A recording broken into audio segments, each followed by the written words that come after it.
ಅತ್ಯಂತ ಪ್ರಸಿದ್ಧವಾದ ಯುದ್ಧಗಳಲ್ಲಿ ಬರೋದು ಕುರುಕ್ಷೇತ್ರ. ವ್ಯಾಸರು, ವಿರಾಗಿಗಳು, ಋಷಿಗಳು, ಕರುಣಾಪೂರ್ಣರು ಯುದ್ಧಕ್ಕೆ ಮೀಸಲಿಟ್ಟರು ಅಂತ ಅಂದರೆ ಯುದ್ಧಕ್ಕೆ ಯಾಕೆ ಪ್ರಾಶಸ್ತ್ಯ ಕೊಟ್ಟರು ಅನ್ನುವ ಪ್ರಶ್ನೆ ಹುಟ್ಟಿಕೊಳ್ಳುತ್ತೆ. ಈ ಪುಸ್ತಕ ಈ ರೂಪ ಪಡೆಯುವಾಗ ಇನ್ನೊಬ್ಬರನ್ನು ನೆನಪಿಸ್ಕೊಳ್ಬೇಕು, ಶ್ರೀಯುತ ರಮೇಶ್ ಅರವಿಂದ್ ಅವರು. ಇದರಲ್ಲಿ 10 ದಿನಗಳ ಯುದ್ಧವನ್ನು ನಾನು ಬರೆದಿದ್ದೀನಿ. ಅಂಥ ಯುದ್ಧಗಳನ್ನು ವ್ಯಾಸರು ದಾಖಲಿಸಿದರು. ಅಂಥ ಯುದ್ಧವನ್ನು ಶ್ರೀಕೃಷ್ಣನೇ ನಿಂತು ನಡೆಸಬೇಕಾಗಿ ಬಂತು ಅಂತ. ಬೆಳಗ್ಗೆ 10 ಗಂಟೆಗೆ ಏನಾಯಿತು, 11 ಗಂಟೆಗೆ ಏನಾಯಿತು, 12 ಗಂಟೆಗೆ ಏನಾಯಿತು, ಹೀಗೇನಾದರೂ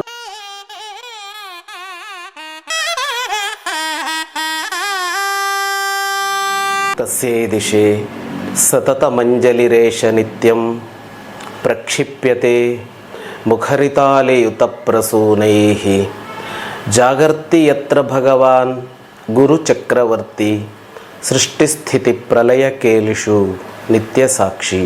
ನಮಸ್ತೆ ವೀಕ್ಷಕರೇ, ವಿಶ್ವಪ್ರಿಯ ವಾಹಿನಿಯ ಎಲ್ಲ ಸಮಸ್ತ ವೀಕ್ಷಕರಿಗೆ ಸ್ವಾಗತ. ಇವತ್ತಿನ ದಿನ ನಮ್ಮ ಕಾರ್ಯಕ್ರಮದಲ್ಲಿ ಆಧ್ಯಾತ್ಮಿಕ ಚಿಂತಕರಾದಂತಹ ಜಗದೀಶ್ ಶರ್ಮಾ ಸಂಪ ಅವರು ನಮ್ಮ ಕಾರ್ಯಕ್ರಮಕ್ಕೆ ಆಗಮಿಸಿದ್ದಾರೆ. ನಮಸ್ತೆ ಗುರುಗಳೇ, ಕಾರ್ಯಕ್ರಮಕ್ಕೆ ಸ್ವಾಗತ. ನಮಸ್ತೆ. ಈ ದಿನದ ವಿಶೇಷ ಏನು ಅಂದರೆ ಗುರುಗಳೇ, ನಿಮ್ಮ ಒಂದು ಕುರುಕ್ಷೇತ್ರ ಭಾಗ 2 ಪುಸ್ತಕ ಬಿಡುಗಡೆ ಆಗ್ತಾ ಇದೆ. ಸೊ ಈ ಕುರುಕ್ಷೇತ್ರ ಪುಸ್ತಕ ಏಕೆ ನಿಮಗೆ ಬರೀಬೇಕು ಅಂತ ಅನ್ನಿಸ್ತು? ಯಾರ ಪ್ರೇರಣೆಯಿಂದ ನೀವು ಈ ಪುಸ್ತಕನ ಬರೆದಿದ್ದೀರಾ? ಹಾಗೆ ಈ ಪುಸ್ತಕದಲ್ಲಿ ಏನೆಲ್ಲ ಒಂದು ವಿಷಯ ಇದೆ, ಸೊ ಅದ್ರ ಬಗ್ಗೆ ನಮ್ಮ ವೀಕ್ಷಕರಿಗೆ ತಾವು ತಿಳಿಸ್ಕೊಡ್ಬೇಕು. ಕುರುಕ್ಷೇತ್ರ ಅನ್ನೋದು ನಮ್ಮಲ್ಲಿ ಬಹಳ ಪ್ರಸಿದ್ಧವಾದ ಒಂದು ಯುದ್ಧ. ಭಾರತದಲ್ಲಿ ಅತ್ಯಂತ ಪ್ರಸಿದ್ಧವಾದ ಯುದ್ಧಗಳಲ್ಲಿ ಬರೋದು ಕುರುಕ್ಷೇತ್ರ. ಎಷ್ಟು ಪ್ರಸಿದ್ಧ ಅಂದರೆ ಇವತ್ತು ರಸ್ತೆಯಲ್ಲಿ ಒಂದು ಜಗಳ ಆದರೂ ಕೂಡ ಕುರುಕ್ಷೇತ್ರ ಅಂತ ಕರಿತೀವಿ. ಅಲ್ಲೊಂದು ಕುರುಕ್ಷೇತ್ರ ನಡೀತಾ ಇತ್ತು ಅಂತ ಹೇಳ್ತೀವಿ. ಮನೇಲಿ ಕುರುಕ್ಷೇತ್ರ ನಡೀತಾ ಇದೆ ಅಂತ ಹೇಳ್ತೀವಿ. ಅಷ್ಟು ಜನಜನಿತವಾದ ಒಂದು ಪದ ಅದು.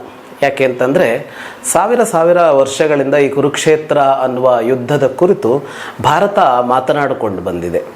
ಆ ಯುದ್ಧದ ಸಮಗ್ರ ಪರಿಚಯ ಅದು ಯಾಕಾಯಿತು, ಹೇಗಾಯಿತು, ಏನೇನಾಯಿತು ಅನ್ನೋದು ಎಲ್ಲರಿಗೂ ಗೊತ್ತಿದೆಯೋ ಗೊತ್ತಿಲ್ವೋ, ಆದರೆ ಕುರುಕ್ಷೇತ್ರ ಯುದ್ಧ ಅನ್ನೋದರ ಒಂದು ಔಟ್ಲೈನ್ ಅನ್ನೋ ಥರ ಹೊರಚಿತ್ರಣ ಏನಿದೆ ಅದು ಎಲ್ಲರಿಗೂ ಗೊತ್ತಿದೆ. ಅಷ್ಟು ಪ್ರಸಿದ್ಧವಾದದ್ದು.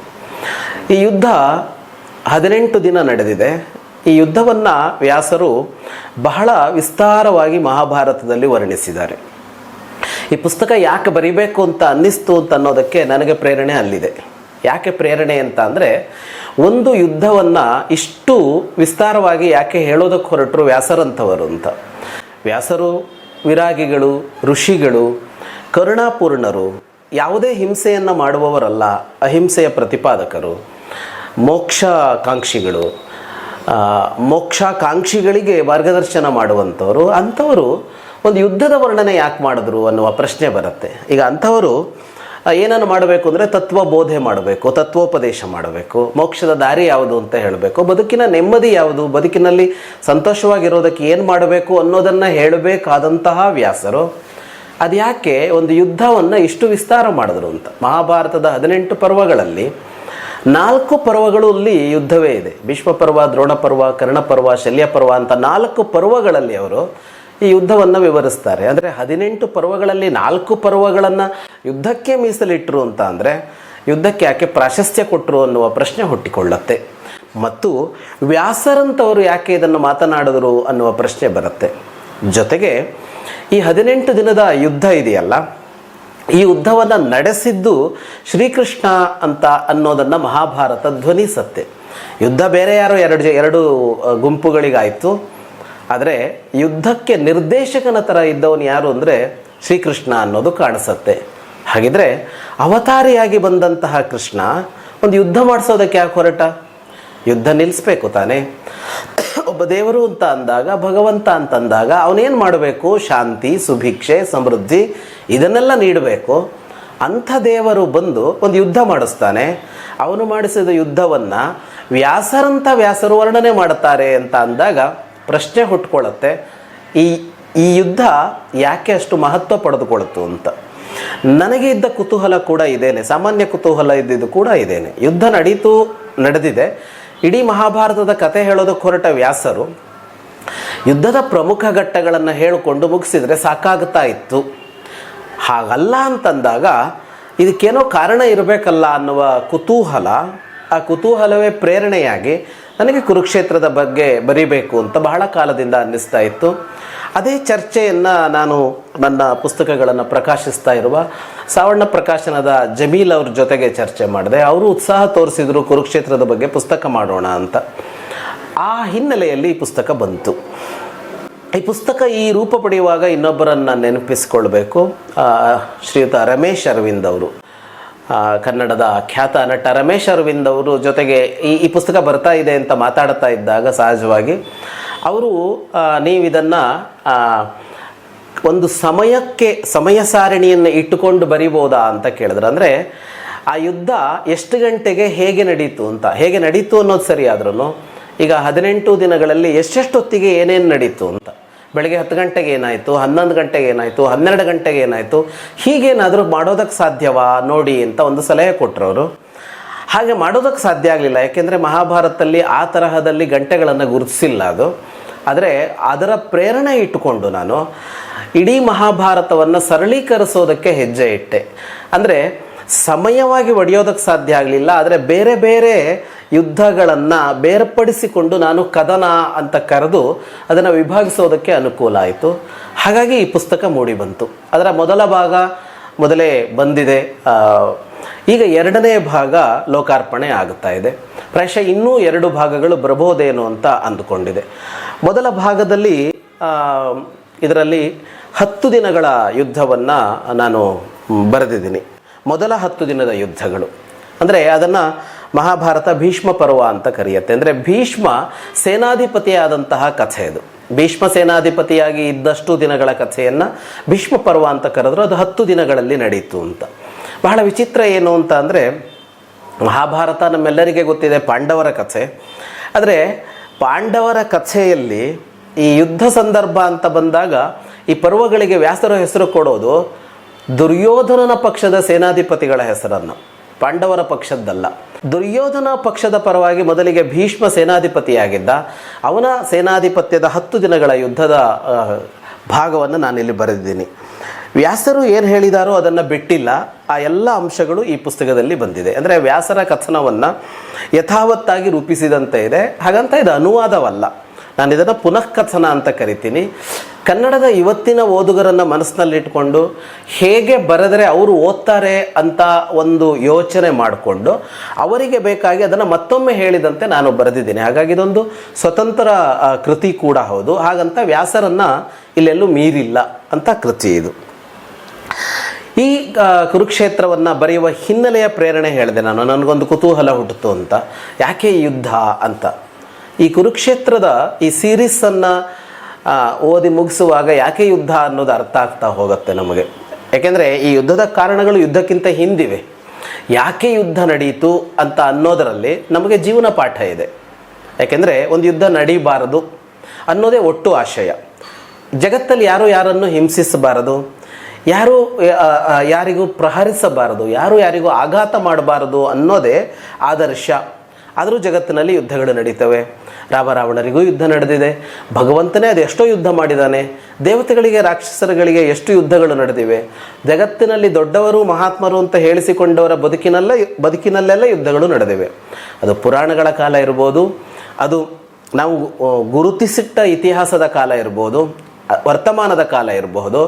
ಎಲ್ಲ ಕಡೆ ಯುದ್ಧ ಅನ್ನೋದಂತೂ ನಡೆಯುತ್ತೆ. ಮತ್ತು ಯುದ್ಧವನ್ನು ನಿರಾಕರಿಸುವ, ಯುದ್ಧ ವಿರದ ಶಾಂತ ಸಮಾಜವನ್ನು ಬಯಸುವ ವ್ಯಕ್ತಿಗಳು ಕೂಡ ಯುದ್ಧದಲ್ಲಿ ಭಾಗಿಗಳಾಗುವುದನ್ನು ನಾವು ನೋಡ್ತಾ ಹೋಗ್ತೇವೆ.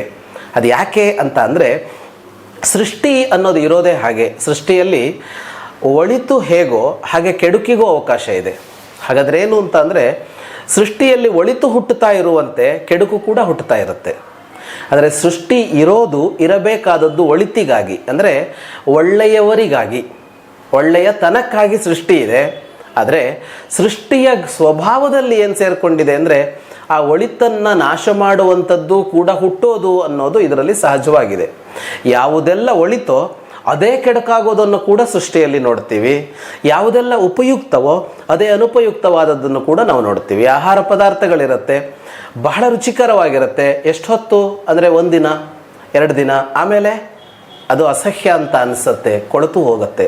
ಹೀಗೆ ಬದುಕಿನ ಎಲ್ಲವೂ ಹಾಳಾಗತ್ತೆ. ಸೃಷ್ಟಿ ಹೇಗೆ ಅಂದರೆ ಇದು ಅತ್ಯಂತ ಅಶಾಶ್ವತವಾದದ್ದು. ಸೃಷ್ಟಿಯಲ್ಲಿರುವ ವಸ್ತುಗಳು ಅವಕ್ಕೊಂದು ಕಾಲ ಮಿತಿ ಇದೆ. ಆ ಮಿತಿ ಕಳೆದಂತೆ ಅವು ಹಾಳಾಗುತ್ತಾ ಹೋಗುತ್ತವೆ. ಹಾಗೆ ಮನುಷ್ಯ ಕೂಡ ಹಾಳಾಗುತ್ತಾ ಹೋಗ್ತಾನೆ. ಮನುಷ್ಯನ ಮನಸ್ಸು ಅಂತ ಇದೆಯಲ್ಲ, ಅದು ಹಾಳಾಗುತ್ತಾ ಹೋಗುತ್ತೆ. ಮನುಷ್ಯ ಜನಾಂಗವನ್ನು ಸೃಷ್ಟಿ ಮಾಡಿದಾಗ ಆ ಜನಾಂಗ ಬಹಳ ಅತ್ಯುತ್ತಮ ಸೃಷ್ಟಿಯೇ ಆಗಿತ್ತು. ಭಗವಂತನ ಉತ್ತಮ ಸೃಷ್ಟಿಗಳಲ್ಲೊಂದು ಮನುಷ್ಯ ಜನಾಂಗ. ಆದರೆ ಕಾಲ ಕಳೆದಂತೆ ಅದು ಹಾಳಾಗ್ತಾ ಹೋಗುತ್ತೆ, ಕೆಡುಕು ಮೂಡುತ್ತಾ ಹೋಗುತ್ತೆ. ಹೀಗೆ ಕೆಡುಕು ಮೂಡ್ತಾ ಹೋದಾಗ ಏನಾಗತ್ತೆ, ಕೆಡುಕು ಸುಮ್ಮನೆ ಇರೋಲ್ಲ, ಅದು ಒಳಿತನ್ನು ನಾಶ ಮಾಡೋದಕ್ಕೆ ಹೋಗುತ್ತೆ. ಒಳಿತನ್ನು ನಾಶ ಮಾಡೋದಕ್ಕೆ ಅಂತ ಕೆಡುಕು ಪ್ರವೃತ್ತವಾದಾಗ ಆ ಕೆಡುಕನ್ನು ದಮನ ಮಾಡುವ, ನಿಯಂತ್ರಿಸುವ ಅಥವಾ ನಾಶ ಮಾಡುವಂಥ ಪ್ರಕ್ರಿಯೆಗಳಿಗೂ ಕೂಡ ತೊಡಗಬೇಕಾಗತ್ತೆ. ಆಗ ಯುದ್ಧಗಳು ಸಂಭವಿಸ್ತವೆ. ಅದರಿಂದ ಯುದ್ಧ ಅವಶ್ಯಕ ಅಲ್ಲ, ಯುದ್ಧ ಅನಿವಾರ್ಯ. ಯುದ್ಧ ಯಾಕೆ ಅನಿವಾರ್ಯ ಅಂತಂದರೆ, ಸೃಷ್ಟಿಯಲ್ಲಿ ಒಳಿತು ಉಳಿಬೇಕು ಅಂತಂದಾಗ ಯುದ್ಧ ಅನಿವಾರ್ಯ. ಒಳಿತೇ ಉಳಿಬೇಕು, ಒಳಿತಿಗಾಗಿ ಒಳಿತೇ ಸೃಷ್ಟಿಯನ್ನು ಮಾಡಿದ್ದು. ಅಂದರೆ ಸೃಷ್ಟಿಯ ಹಿನ್ನೆಲೆಯಲ್ಲಿರುವ ಶಕ್ತಿಯನ್ನು ಪರಮಾತ್ಮ ಭಗವಂತ ಅಂತ ಹೇಳ್ತೀವಲ್ಲ, ಒಂದು ಒಳಿತಿನ ಮೊತ್ತ, ಅದು ಒಂದು ಒಳ್ಳೆಯತನದ ಮೊತ್ತ, ಅದು ಶುಭದ ಮೊತ್ತ, ಮಂಗಲದ ಮೊತ್ತ. ಅದೇ ಸೃಷ್ಟಿ ಮಾಡಿದ್ದು. ಅದು ಸೃಷ್ಟಿ ಮಾಡಿದಾಗ ಅದು ಇದರ ಎಲ್ಲ ಕಡೆಯಲ್ಲಿ ಒಳಿತನ್ನು ತುಂಬಿದೆ, ಹಾಸುಹೊಕ್ಕಾಗಿ ಒಳಿತನ್ನು ಹೆಣೆದಿದೆ. ಅದನ್ನು ಕಾಪಾಡಬೇಕು ಅಂತ ಅಂದಾಗ ಆ ಶಕ್ತಿ ಸೃಷ್ಟಿಸಿದ ವ್ಯಕ್ತಿಗಳು ಅಥವಾ ಆ ಶಕ್ತಿಯೇ ಸೇರಿ ಯುದ್ಧಗಳನ್ನು ಮಾಡಬೇಕಾಗಿ ಬರುತ್ತೆ. ಅಂಥ ಯುದ್ಧಗಳನ್ನು ವ್ಯಾಸರು ದಾಖಲಿಸಿದರು. ಅಂಥ ಯುದ್ಧವನ್ನು ಶ್ರೀಕೃಷ್ಣನೇ ನಿಂತು ನಡೆಸಬೇಕಾಗಿ ಬಂತು ಅಂತ. ಅದು ಕುರುಕ್ಷೇತ್ರ ಯುದ್ಧ. ಹಾಗಾಗಿ ಕುರುಕ್ಷೇತ್ರ ಯುದ್ಧದ ಅಷ್ಟು ವಿವರ, ಅಷ್ಟು ವರ್ಣನೆ ವ್ಯಾಸರು ಮಾಡಬೇಕಾಗಿ ಬಂದದ್ದು ಯಾಕೆ ಅಂದರೆ ಈ ಕಾರಣಕ್ಕೆ. ಕೆಡುಕು ವಿಜೃಂಭಿಸಿದಾಗ, ಕೆಡುಕು ತನ್ನನ್ನು ವಿಸ್ತರಿಸಿಕೊಂಡು ಒಳಿತನದ್ದನ್ನೆಲ್ಲ ತನ್ನದು ಅಂತ ಮಾಡಿಕೊಳ್ಳೋದಕ್ಕೆ ಹೊರಟಾಗ, ನೋಡಿ ಮಹಾಭಾರತದಲ್ಲಿ ನಡೆದಿದ್ದು ಅದೇನೆ. ಪಾಂಡವರದ್ದಾದದ್ದನ್ನು ದುರ್ಯೋಧನ ತನ್ನದು ಅಂತ ಅಂದ್ಕೊಳ್ಳೋದಕ್ಕೆ ಹೊರಟ, ಅಥವಾ ಆ ಯುದ್ಧದಲ್ಲಿ ಭಾಗಿಯಾದ ಹಲವು ರಾಜರುಗಳು ಹೀಗೆ ಇದ್ದರು. ಯಾರದೋ ಭೂಮಿಯನ್ನು, ಯಾರಿಗೋ ಸೇರಿದ ಸ್ತ್ರೀಯನ್ನು, ಇನ್ನೇನೋ ಒಂದನ್ನು ತನ್ನದಾಗಿಸಿಕೊಳ್ಳೋದಕ್ಕೆ ಹೊರಟರವರಲ್ಲ. ಆಗ ಅದನ್ನು ನಿಯಂತ್ರಿಸೋದಕ್ಕೆ, ದಮನ ಮಾಡೋದಕ್ಕೆ ಒಳಿತು ಯುದ್ಧಕ್ಕೆ ಮುಂದಾಗಬೇಕಾಯಿತು. ಕತ್ತಲನ್ನು ತೊಡೆದು ಹಾಕೋದಕ್ಕೆ ಬೆಳಕು ತನ್ನನ್ನು ವಿಸ್ತಾರ ಮಾಡಿಕೊಳ್ಬೇಕಾಗಿ ಬಂತು. ಅಂಥ ಯುದ್ಧ. ಅಲ್ಲಿರುವ ಪಾಠ ಯಾವುದು ಅಂದರೆ ಇದು ಅಂತ. ಅಂದರೆ ಕೆಡುಕಿಗೆ ಎಷ್ಟೇ ಸಾಮರ್ಥ್ಯ ಇರ್ಬೋದು, ಕೆಡುಕಿಗೆ ಎಷ್ಟೇ ಶಕ್ತಿ ಇರಬಹುದು, ಕೆಡುಕು ಬಹಳ ಕಾಲ ಅದೇ ಆಳ್ತಾ ಇರ್ಬೋದು. ಆದರೆ ಒಂದು ದಿನ ಸಣ್ಣ ಬೆಳಕಿನಂತೆ, ಒಂದು ತೊಡರಿನಂತೆ ಒಂದು ಬೆಳಕು ಆರಂಭ ಆಗತ್ತೆ. ಆ ಬೆಳಕು ವಿಸ್ತಾರ ಮಾಡಿಕೊಂಡು ಕೆಡಕನ್ನು ನಿರ್ನಾಮ ಮಾಡುತ್ತೆ ಅನ್ನೋದನ್ನು ಯುದ್ಧ ಹೇಳುತ್ತೆ ಅಂತ. ನೋಡಿ, 18 ಅಕ್ಷೌಹಿಣಿ ಸೈನ್ಯಗಳು ಮಹಾಭಾರತದ ಕುರುಕ್ಷೇತ್ರ ಯುದ್ಧದಲ್ಲಿದ್ವು. ಆದರೆ ಅದರಲ್ಲಿ ಬಹುದೊಡ್ಡ ಪಾಲಿ ಎಲ್ಲಿತ್ತು? ಕೆಡುಕಿನ ಜೊತೆಗಿತ್ತು. 11 ಅಕ್ಷೌಹಿಣಿ ಸೈನ್ಯಗಳು ಆ ಕಡೆ ಇದ್ವು. ಪಾಂಡವರ ಬಳಿಯಲ್ಲಿದ್ದು 7 ಅಕ್ಷೌಹಿಣಿ ಸೈನ್ಯ. 7 ಅಕ್ಷೌಹಿಣಿ ಸೈನ್ಯ ಮತ್ತು ಜಗತ್ತು ಕಂಡ ಮಹಾನ್ ವೀರರನ್ನು ಒಂದು 100ರ ಪಟ್ಟಿ ಅಂತ ಮಾಡಿದರೆ, ಟಾಪ್ 100 ಅಂತ ಏನಾದರೂ ಅವತ್ತು ಮಾಡಿದ್ರೆ, ಅತಿ ಹೆಚ್ಚು ಜನ ಅಂಥ ಮಹಾವೀರರು ದುರ್ಯೋಧನನ ಪಕ್ಷದಲ್ಲಿದ್ದರು. ಅಂದರೆ ಜನಸಂಖ್ಯೆಯಲ್ಲೂ ಅವರೇ ಹೆಚ್ಚಿದ್ರು, ಸಾಮರ್ಥ್ಯದಲ್ಲೂ ಅವರೇ ಹೆಚ್ಚಿದ್ರು. ಮತ್ತು ಪಾಂಡವರು ವನವಾಸ ಮಾಡಿ ನಿರ್ಧನಿಕರಾಗಿದ್ದರು. ಅವರ ಹತ್ರ ಯುದ್ಧಕ್ಕೆ ಬೇಕಾಗುವಷ್ಟು ಖರ್ಚು ಮಾಡೋದಕ್ಕೆ ಕೂಡ ಹಣ ಇರಲಿಲ್ಲ.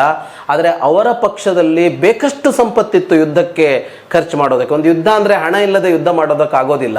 ಅಂದರೆ ಸಂಪತ್ತು, ಸಮೃದ್ಧಿ, ಜನಬಲ, ಸಮರ ಸಾಮರ್ಥ್ಯ ಎಲ್ಲವೂ ಕೂಡ ಎಲ್ಲಿತ್ತು ಅಂತ ಅಂದರೆ ದುರ್ಯೋಧನನ ಕಡೆಯಲ್ಲಿತ್ತು.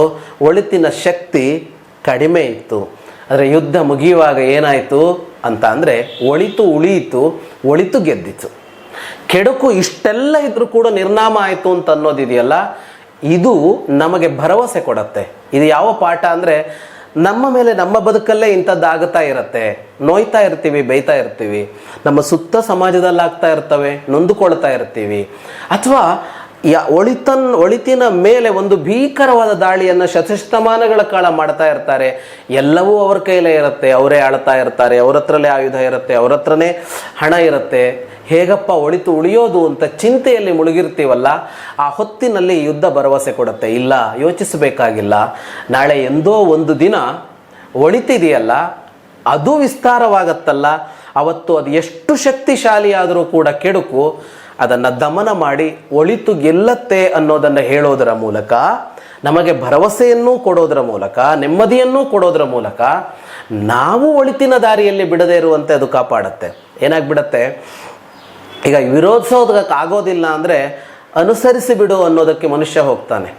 ಅಂದರೆ ಎದುರಿಸಿ ನಿಲ್ಲೋಕ್ಕಾಗಲ್ಲ ಅಂದರೆ ನಮಗೆ ಯಾಕಪ್ಪ, ನಾವು ಫಾಲೋ ಮಾಡ್ಕೊಂಡು ನಾವು ಅದಕ್ಕೆ ಜೈ ಅಂತ ಹೋಗಿಬಿಡೋಣ ಅಂತ. ರಾವಣ ಜೋರಾಗಿದ್ದಾನೆ, ದುರ್ಯೋಧನ ಜೋರಾಗಿದ್ದಾನೆ ಅಂದರೆ ನಮಗೆ ಯಾಕೆ ಬೇಕು, ಅದಕ್ಕೆ ಜೈ ಅಂತ ಅದರ ಜೊತೆಗೆ ಸೇರ್ಕೊಂಡು ಬಿಡೋಣ ಅಂತ ಅನ್ನಿಸಿ ನಾವು ಒಳಿತಿನ ಪಥದಿಂದ ವಿಚಲಿತರಾಗುವಂತಹ ಸಂದರ್ಭ ಬರುತ್ತಲ್ಲ, ಹಾಗೆ ಮಾಡಬೇಕಾಗಿಲ್ಲ. ನಾವು ಒಳ್ಳೆಯವರಾಗೇ ಇರೋಣ, ಬಂದ ಕಷ್ಟ ಎದುರಿಸೋಣ. ಒಂದು ದಿನ ಇಡೀ ಸೃಷ್ಟಿಯ ಹಿಂದಿನ ಚೈತನ್ಯ ಇದೆಯಲ್ಲ, ಅದು ನಿನ್ನ ಜೊತೆಗೆ ನಿಲ್ಲತ್ತೆ ಅನ್ನೋ ಪಾಠವನ್ನು ಕೂಡ ಕುರುಕ್ಷೇತ್ರ ಹೇಳುತ್ತೆ ಅಂತ. ಪಾಂಡವರು ಕಷ್ಟಪಟ್ಟರು, ಎಲ್ಲ ಕಳೆದುಕೊಂಡ್ರು, ಕಾಡು ಮೇಡು ಅಲಿಯುವಂತಾಯಿತು. ಆದರೆ ಅವರಿಗೆ ಒಳಿತಾಗಬೇಕು ಅಂತ ಯಾರು ಬಂದು ನಿಂತರು ಅಂತ ಅಂದರೆ ಸಾಕ್ಷಾತ್ ಅವರ ಅವತಾರಿಯಾದ ಶ್ರೀಕೃಷ್ಣನೇ ಬಂದ ಅಂತ. ಅಂದರೆ ನಾವು ಒಳಿತಿನ ಮಾರ್ಗದಲ್ಲಿಯೇ ಇದ್ದರೆ ನಮಗೆ ಬೆಂಬಲ ಅನ್ನೋದು ಸಿಕ್ಕಿಯೇ ಸಿಗತ್ತೆ. ಎಂಥ ಬೆಂಬಲ ಅಂತ ಅಂದರೆ ಅದು ಪರಮಾತ್ಮನ ಬೆಂಬಲ ಸಿಗತ್ತೆ ಅನ್ನುವಂಥ ಒಂದು ಭರವಸೆಯನ್ನು ಕೂಡ ಅದು ಕೊಡತ್ತೆ. ಹಾಗಾಗಿ ಈ ಕುರುಕ್ಷೇತ್ರ ಯುದ್ಧದ ಇಷ್ಟು ವಿವರವನ್ನು, ಇಷ್ಟು ವರ್ಣನೆಯನ್ನು ವ್ಯಾಸರು ಮಾಡಿದರು ಅನ್ನೋದನ್ನು ಕಂಡುಕೊಂಡಾಗ ನನಗೆ ಇದನ್ನು ಹೇಳಬೇಕು ಅಂತ ಅನ್ನಿಸ್ತು. ಅದಕ್ಕಾಗಿ ನಾನು ಈ ಕುರುಕ್ಷೇತ್ರ ಅನ್ನುವ ಸೀರೀಸನ್ನು ಬರಿತಾ ಇದ್ದೇನೆ. ನಾನು ಮೊದಲೇ ಹೇಳಿದಂತೆ ಒಂದು ಭಾಗ ಬಂದಿದೆ, ಇನ್ನೊಂದು ಭಾಗ ಬರ್ತಾ ಇದೆ. ಮತ್ತೊಂದು 2 ಭಾಗದಲ್ಲಿ ಇಡೀ ಕುರುಕ್ಷೇತ್ರವನ್ನು ನಾನು ಓದುಗರ ಮುಂದೆ ವ್ಯಾಸರು ಹೇಗೆ ಹೇಳಿದಾರೋ ಹಾಗೆ ಇಡ್ತಾ ಇದ್ದೇನೆ. ನಮಸ್ಕಾರ. ಗುರುಗಳೇ, ಇನ್ನೊಂದು ಪ್ರಶ್ನೆ.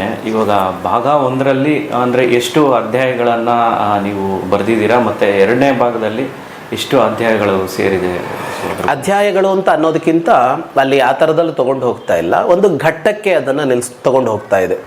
ಈಗ ಮೊದಲ 10 ದಿನ ಅಂದರೆ 18 ದಿನದ ಯುದ್ಧದಲ್ಲಿ ಪರಿಣಾಮಕಾರಿಯಾದ ಪ್ರಭಾವಿಯಾದ ಘಟ್ಟ ಯಾವುದೋ ಅಲ್ಲಿಗೆ ನಿಲ್ಲಿಸ್ಕೊಳ್ಳೋ ಥರ ನಾನು ಯೋಜಿಸಿಕೊಂಡಿದ್ದೀನಿ.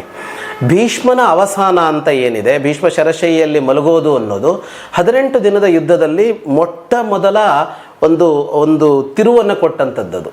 ಅಲ್ಲಿಯವರೆಗೆ ಒಂದು ತರಹದಲ್ಲಿ ಯುದ್ಧ ಸಮಾನವಾಗಿ ನಡ್ಕೊಂಡು ಹೋಗಿತ್ತು, ಅಥವಾ ದುರ್ಯೋಧನನ ಪಕ್ಷದವರನ್ನು ಸೋಲಿಸೋದಕ್ಕೆ ಸಾಧ್ಯ ಆಗಿತ್ತಾ ಅನ್ನುವ ಪ್ರಶ್ನೆಗೆ ಉತ್ತರ ಸಿಗದೇ ಇರುವಂತೆಯೇ ಹೋಗಿತ್ತದು.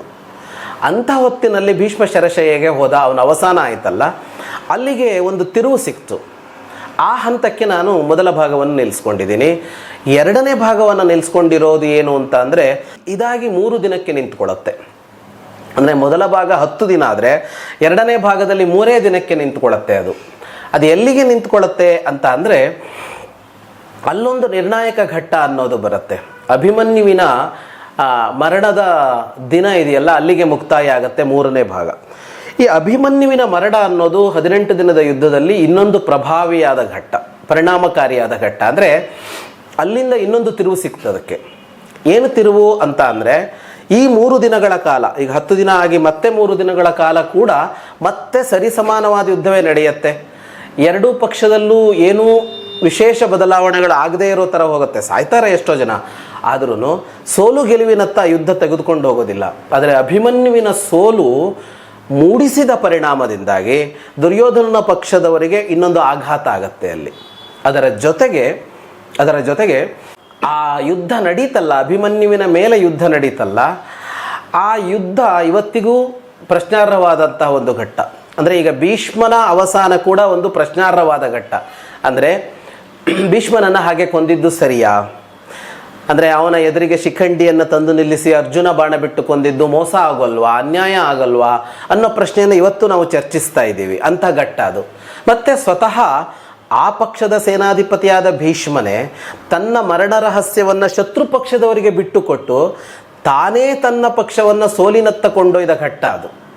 ಇಲ್ಲಿ ಚಿಂತನಾರ್ಹವಾದ ಅಂತ ಅಂಶ ಇದೆ. ಆ ಕಾರಣಕ್ಕೆ ಕೂಡ ನಾನು ಅದನ್ನು ಅಲ್ಲಿಗೆ ನಿಲ್ಲಿಸಿದೆ. 2ನೇ ಘಟ್ಟ ಕೂಡ ಅಂಥದ್ದೇ. ಅಭಿಮನ್ಯುವಿನ ಮೇಲೆ ಹೀಗೆ ಆಕ್ರಮಣ ಮಾಡಿ ಕೊಲ್ಲಬಹುದಿತ್ತಾ ಅಂತ ಅನ್ನೋದಿದೆಯಲ್ಲ, ಅದು ಕೂಡ ಒಂದು ಪ್ರಶ್ನಾರ್ಹವಾದ ಚಿಂತನಾರ್ಹವಾದ ಘಟ್ಟ. ಅಲ್ಲಿಗೆ ನಾನು 2ನೇ ಭಾಗವನ್ನು ನಿಲ್ಲಿಸ್ಕೊಂಡಿದ್ದೀನಿ. ಹಾಗಾಗಿ ಮುಂದಿನ ಭಾಗ ಕೂಡ ಇಂಥದೇ ಒಂದು ಘಟ್ಟಕ್ಕೆ ನಿಂತುಕೊಳ್ಳುತ್ತೆ. ನೋಡಿದ್ರಲ್ಲ ವೀಕ್ಷಕರೇ, ಇಲ್ಲಿ ತನಕ ಹಲವಾರು ಒಂದು ನಮ್ಮ ಕುರುಕ್ಷೇತ್ರ ಯುದ್ಧದ ಬಗ್ಗೆ ಹಲವಾರು ಒಂದು ಒಳ್ಳೆಯ ಉಪಯುಕ್ತವಾದಂಥ ಮಾಹಿತಿನ ಗುರುಗಳಾದಂಥ ಜಗದೀಶ್ ಶರ್ಮಾ ಸಂಪ ಅವರು ನಮಗೆ ಹಲವಾರು ಮಾಹಿತಿನ ಕೊಟ್ಟಿದ್ದಾರೆ. ಈ ಪುಸ್ತಕ ನೀವು ಇಂಟ್ರೆಸ್ಟ್ ಇರೋರು ತಗೊಳ್ಬೇಕು ಅಂದರೆ ಹಲವಾರು ಮಳಿಗೆಯಲ್ಲಿ, ಪ್ರಮುಖ ಮಳಿಗೆಯಲ್ಲಿ ಇದು ಪುಸ್ತಕ ಲಭ್ಯ ಇದೆ. ಈ ಶ್ರೀ ಪುಸ್ತಕಂ, ಸಪ್ನಾ ಬುಕ್ ಸ್ಟೋರ್, ಮತ್ತು ಬೀಟಲ್ಲು, ನವಕರ್ನಾಟಕ, ಅಂಕಿತ, ಮತ್ತು ಆನ್ಲೈನ್ ಇದರಲ್ಲೂ ನಿಮಗೆ ಈ ಪುಸ್ತಕನ ನೀವು ತೊಗೊಳ್ಬೋದು. ಅಮೆಝಾನು, ಫ್ಲಿಪ್ಕಾರ್ಟಲ್ಲಿ. ಈ ಕೆಳಗಡೆ ನಮ್ಮ ವಿಡಿಯೋದಲ್ಲಿ ಕಾಣಿಸುವಂಥ ಒಂದು ಲಿಂಕ್ಗೆ ನೀವು ಹೋದರೆ, ಡಿಸ್ಕ್ರಿಪ್ಷನಲ್ಲಿ ಕೊಟ್ಟಿರ್ತೀವಿ ಲಿಂಕ್ನ, ಆ ಲಿಂಕಿಗೆ ಹೋಗಿ ನೀವು ಅಲ್ಲಿಂದ ನೀವು ಪುಸ್ತಕನ ನೀವು ಖರೀದಿ ಮಾಡ್ಬೋದು. ಸೊ ಈ ಒಂದು ವಿಚಾರನ ನಿಮ್ಮ ಒಂದು ಫ್ಯಾಮಿಲಿ, ಫ್ರೆಂಡ್ಸು ಮತ್ತು ನಿಮ್ಮ ಸ್ನೇಹಿತರಿಗೆ ಈ ವಿಚಾರನ ತಿಳಿಸಿ, ಈ ವಿಡಿಯೋನ ಶೇರ್ ಮಾಡಿ, ಆದಷ್ಟು ಜನಕ್ಕೆ ಶೇರ್ ಮಾಡಿ, ಈ ಉಪಯುಕ್ತವಾದಂಥ ಒಂದು ಮಾಹಿತಿನ ಕೊಡಿ ಅಂತ ಈ ಮೂಲಕ ಹೇಳ್ತಾ ನನ್ನ ಈ ವಿಡಿಯೋನ ನಾನು ಇಲ್ಲಿಗೆ ಮುಗಿಸ್ತಾ ಇದ್ದೀನಿ.